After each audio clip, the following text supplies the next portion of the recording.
I guess the message that I see is that the people, Latter-day Saints, who had really, done something where they were remembered in the United States for what they had done, they always took the time to think of others and want to make this country great.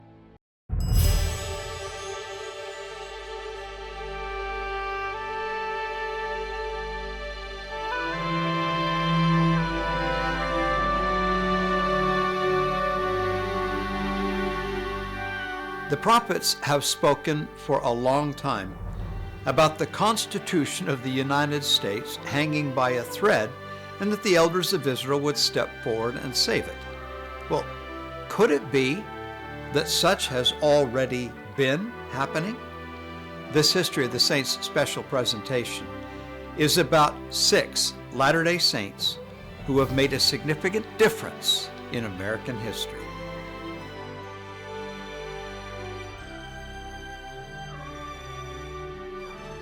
Mary Jane Woodger and Ken Alford, and the 3 of us got together and said, we are coming on to the 250th year of the United States. And all over the United States are going to be celebrating the Revolutionary War, the Declaration of Independence, the excitement, the spirit of America.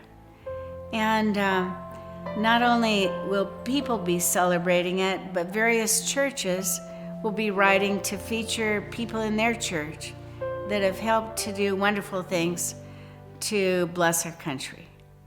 And so the 3 of us thought, well, why don't we just kind of divide this up? We'll do 76 individuals that we think have done amazing things to help our country. Some of them, they did it in the political realm. Others, you'd say it's their talents in art. Others in music, some in writing, some in sports, and some as beauty contestants. And so we took various people with various talents, and we actually think we put together a book that people will really like, because it's people that didn't quit. I wanted to look at those elders in Zion and those sisters in Zion and see, were there Latter-day Saints who have saved the Constitution, who have answered that prophecy that Joseph Smith gave so long ago? And so as we researched and found people who had made such a difference, not just in the church, but in America, and in honoring those principles of the Constitution, I was just amazed. And we had many people that you wouldn't consider. Eddie Lee was born in 1885 and raised in Luna, New Mexico. Her life was one of service. But Susan shares this telling story when Eddie was 17 and working as a school teacher. She decides that she'll throw a Christmas party, and she invites the Board of Trustees and others to come, as well as her young students. And while the party is going on, suddenly coming into the party will be a young boy named Charles. And friends come running to her and say, "Miss Lee, Charles is here." And she says, "Oh, that's great." But suddenly the wife of one of the trustees says, "He shouldn't be here. He was expelled last year, and he doesn't have any right to be at this party." At which point Eddie Lee assured her, "It's my party, and he can stay." The woman, in her anger, she grabs hot water that's been boiling on one of those old kind of stoves, and she throws it on the boy and tells him to get out of here. Eddie Lee becomes so angry. She says to the woman, she says, his being expelled was last year's mistake that will not be repeated this year. And she said, "I will get Charles back if I have to go to the Board of Trustees and if I have to go to the governor." Well, she does. So right away, you like this young girl. She's feisty. She believes she knows what's right and wrong. She eventually moves from teaching there to Thatcher, Arizona, and one of her students is Spencer W. Kimball. And years later, he told Eddie Lee, "You were my first love, that you taught me reading, writing, arithmetic." Eddie moved to Los Angeles and continued teaching school, and by her choice, never above the junior high level. In time, she became frustrated, angry at the living conditions, the homes that some of these boys had. So she decided to do something about it. She goes to the library. She checks out a book called How to Make a Million in Real Estate.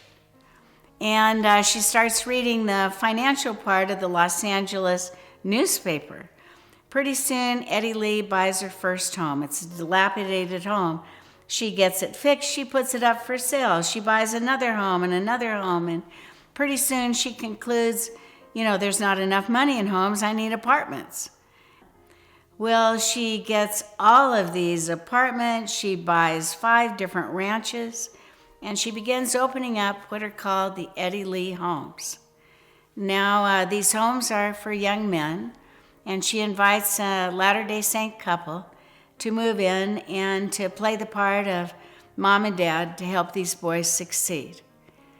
Now, the impressive thing about all this, there's all kinds of just wonderful stories how a policeman will call her up and say, "We've just picked up this kid. He's a juvenile delinquent, but he says that you are our relative. Are you a relative of this boy?" And she would go, "Well, I am now." It would be this same former student, Spencer W. Kimball, who would make this telling remark about Eddie. "We need 10,000 Eddie Lees in Tokyo." He goes, "We need 10,000 Eddie Lees in Macau. We need 10,000 Eddie Lees in Hong Kong." And you think, well, here's a woman that no doubt she probably had dreams of what she wanted in life. But perhaps those dreams didn't materialize, but other dreams did. Avard Tennyson Fairbanks was born in 1897 in Provo, Utah. From a very early age, he was a talented artist and a sculptor. You can't hardly visit one of the visitor centers for the major church sites without seeing some of his work. He has done just sculptures that have appeared everywhere. In fact, if you go in the Brigham Young University Library, there are several relief sculptures that he's done from the Book of Mormon. He's also done the angel Moroni on numerous temples like Seattle and Jordan River and other temples as well. But there is a piece of sculpture that some of you listening have seen quite a bit, perhaps even some of you daily. He also had a time in industry and applied to Chrysler to do some artwork for them. They liked some of his early work. He designed some mermaids that went on the front of some vehicles. And so they gave him a hard one. They said, "We're coming up with a Dodge truck, and we're looking for a mascot." And so he thought, and he thought, and he thought, and he said, "Well, the thing that, when I think about dodging," he said, "if a ram were to run at me, I would dodge. I think it should be the Dodge Ram." And it was Brother Fairbanks that designed the Ram logo for the now ubiquitous Dodge Ram. His art endures well beyond his lifetime. He had a career that spanned 80 years and just left a really wonderful legacy of art, religious and political as well as commercial, for American citizens. He also has 3 states. The statues in Statuary Hall in the U.S. Capitol building were sculpted by him. As far as church visitor centers, he sculpted the 3 Witnesses, the Tragedy at Winter Quarters, the Restoration of the Aaronic Priesthood, the Angel Moroni. Arnold Freeburg was born in 1913 and raised in Arizona. Again, from an early age, he displayed talents of an artist, and as time went on, his talent and contribution increased. And he truly did accomplish much with his incredible talent.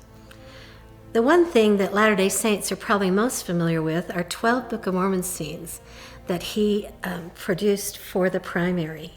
From that, he also was contacted by Cecil B. DeMille, who was the producer of the Ten Commandments movie. And for his work on that movie, he actually received an Academy Award nomination for costume design. For all that Arnold gave the church, he created another image that helped define Americana. In 1975, the year before the bicentennial, Arnold was at a university campus in Arizona. He walked past some co-eds who were talking about George Washington. They were mocking him and being very derogatory. Arnold was just devastated and decided at that point that he would do something to reinstate George Washington's reputation. And what he did was he painted George Washington at Valley Forge, praying. When Americans think of that painting of the prayer at Valley Forge, they not only think of George Washington as that wonderful founding father, they also think of the spiritual roots that established the Constitution of the United States.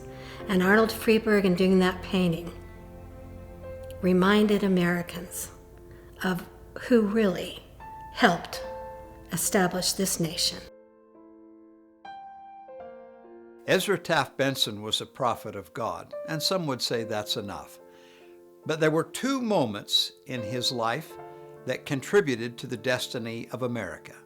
The first came when he was the Secretary of Agriculture under Dwight D. Eisenhower.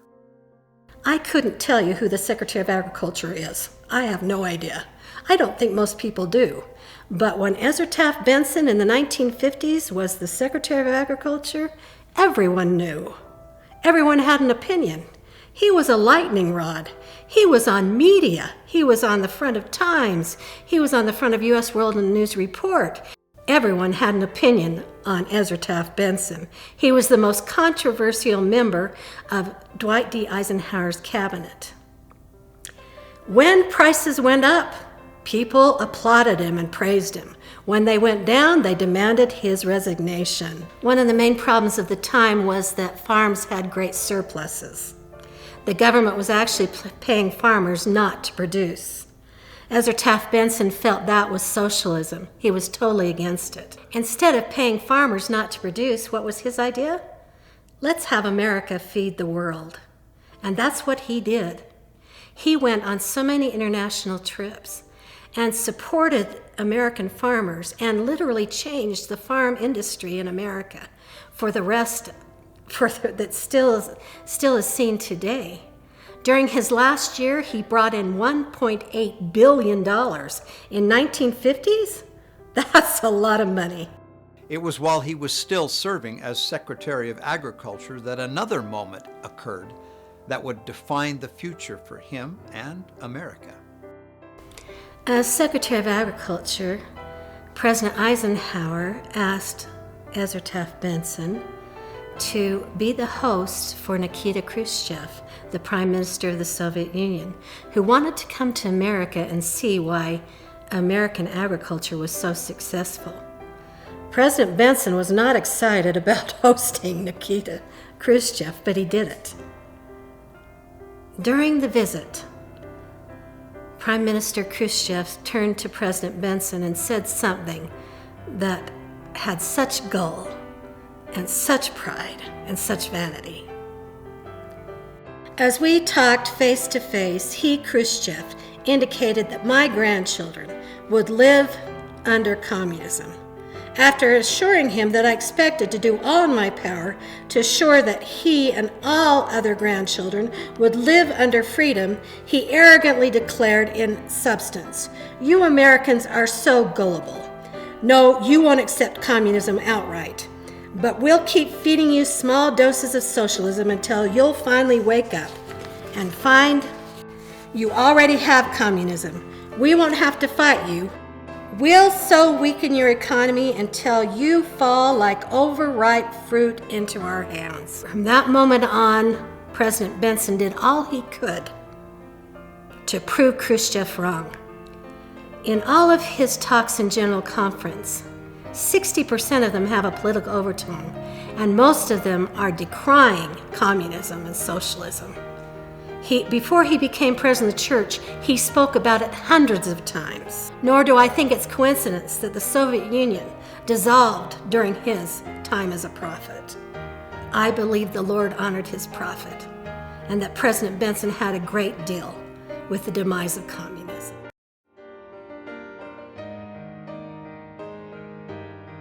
Ivy Baker Priest was born in 1905 in Paiute County, Utah, and went on to become the Treasurer of the United States under 2 presidents. How did that happen? When she's a young girl, she's living in one of these mining towns. Her mom's doing the same thing, taking in boarders.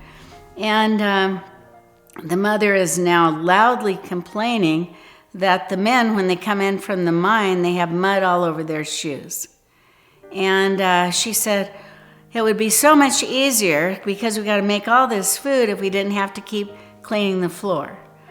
And so the mother found a man running for mayor of one of these little mining towns and said to him, I'll get everybody to support you if you promise you'll put in a boardwalk. And the mother took Ivy along with her. And Ivy said, going on that, knocking door to door, telling people how great their candidate would be, she said at 11, I knew what I wanted to do. I wanted to go into politics. She's now contacted him and said, I'll get you the women's vote. And so she does. She's just relentless. She's flying from state to state. She's moving on it. She moves very fast. And finally, Eisenhower is elected. And she describes that he's in a hotel in New York City, and he calls her to come in and to see him. And he announces to her, I'd like you to be the treasurer of the United States. And she said, well, of course I accept. She says, but I've never dreamed that I'd have a chance to do this. And Eisenhower said, I've never dreamed I'd have a chance to be president. So you get the 2 maybe unlikelies. You'd say, how does she put her name on the map? Well, 1, her name goes on every bill, the dollar bills that go out. But the kind of her signature piece is she never went outside the house without wearing a hat. And in her hat, she would stuff dollar bills. And so when you saw her coming, you always knew that she was the treasurer, because she wanted to wear it and be visible. After serving 2 terms in the United States as treasurer, she moved to California. Her husband had died. She was beside herself. And she met Ronald Reagan. And Ronald Reagan said, hey, would you like to be my treasurer? And so she served with them. And a year after that service, then she died.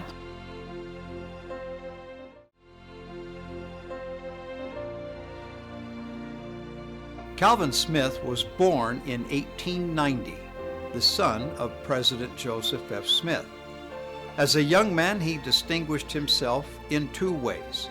The first was as a missionary in Germany, and the second came with the outbreak of World War I. The United States Army offers to the church the opportunity to send 3 Latter-day Saint chaplains on active duty in World War I. So the first presidency, led by President Joseph S. Smith, meet and they decide on 3 Latter-day Saints who will serve as the first chaplains. One is Brigham Henry Roberts, a member of the 70. One is Herbert B. Ma, who will later become governor of Utah. And the third is Calvin S. Smith, son of Joseph F. Smith, because President Smith said, I cannot ask other families to do what I am not willing to do myself. He reaches France, And of the 3 chaplains, it's Calvin Smith that sees the most military service and wartime. He actually, as a chaplain, doesn't carry a weapon, of course, but he says, I can't ask the men to do what I'm not willing to do. And so he goes over the top, as they called it, leaving the trench, the safety of the trenches, running out into no man's land, approaching and attacking the Germans, except he's unarmed. He's also wounded twice. He's up on the front lines. He's serving as a stretcher bearer, carrying wounded soldiers, and as they're having an artillery barrage, he's in a foxhole with another soldier when shrapnel just lacerates his backside and leg. He should have actually probably been evacuated to a hospital, but he doesn't. He doesn't leave. He stays all night and carries other men to safety. He gets treated. He receives 2 Purple Hearts, which is pretty rare for a chaplain because they're normally not in the thick of things. But soldiers are writing home about this amazing chaplain they have, and so there are articles published in the Salt Lake Tribune and Salt Lake Deseret News, and they quickly tag him as Utah's fighting chaplain. And that tag carries through his entire life.